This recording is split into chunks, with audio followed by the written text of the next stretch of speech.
La volonté est essentielle pour accomplir quoi que ce soit. Dixit Brian Tracy. N'as-tu jamais remarqué que face à de nombreux choix, ta volonté s'épuise et que tu peux te fatiguer? C'est ce qu'on appelle la fatigue décisionnelle. En effet, ça peut être aussi un frein pour tous ceux qui souhaitent mettre en place de nouvelles habitudes.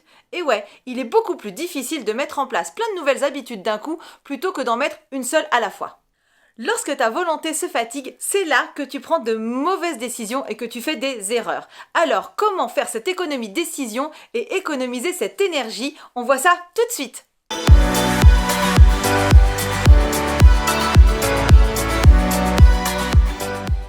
Salut à tous, décidez moins pour faire plus. Moins décider, c'est ce que font déjà les personnes à succès.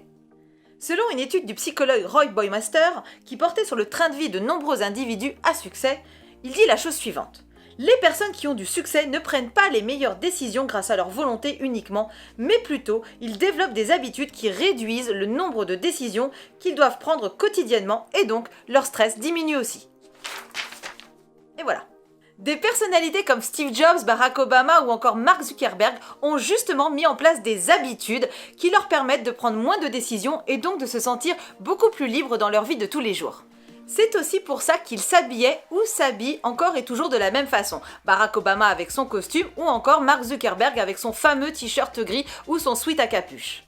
S'habiller toujours de la même façon, c'est un peu faire une économie de décision. Bien entendu, on pourrait penser qu'il s'agit là de décisions futiles ou encore tout simplement qu'on a une tendance à ne pas s'occuper de son apparence physique. Pourtant, reléguer au second plan sa tenue vestimentaire n'est pas une mauvaise idée. Il s'agit plutôt de chercher ton identité d'entrepreneur, ton uniforme, ton branding personnel, un petit peu comme une marque. Voyons ensemble quelques façons de pouvoir économiser tes décisions. Tout d'abord, prends tes décisions importantes le matin. Je n'arrête pas de te le répéter au cours des différentes vidéos, mais le matin est le moment idéal pour pouvoir te poser parce que tu as les idées au clair et tu n'es pas encore encombré par pléthore de choses auxquelles tu dois penser ou de décisions à prendre. Alors prends ce temps pour te poser clairement sur tes tâches les plus importantes à accomplir et prendre les décisions que tu dois prendre. Autre astuce, pour les décisions les moins urgentes, va à la solution la plus simple. Pour tes tâches qui ne sont pas prioritaires, celles qui n'ont pas de conséquences sur le long terme, alors va à l'option la plus simple. Pose-toi la question, quelle est la solution la plus simple pour moi?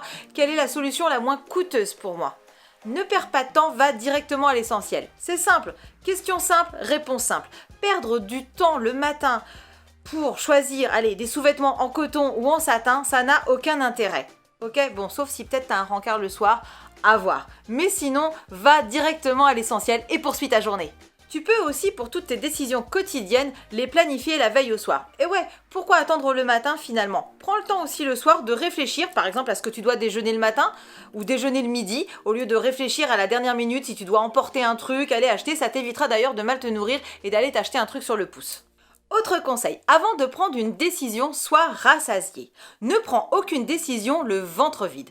On sait tous qu'il est hyper dangereux d'aller faire les courses sans rien avoir mangé. Eh bien figure-toi que des recherches ont prouvé aussi que nous ne devrions prendre aucune décision l'estomac vide. Tout simplement parce que lorsque tu as faim, ton corps va sécréter une hormone appelée la gréline et qui va agir négativement sur la prise de décision.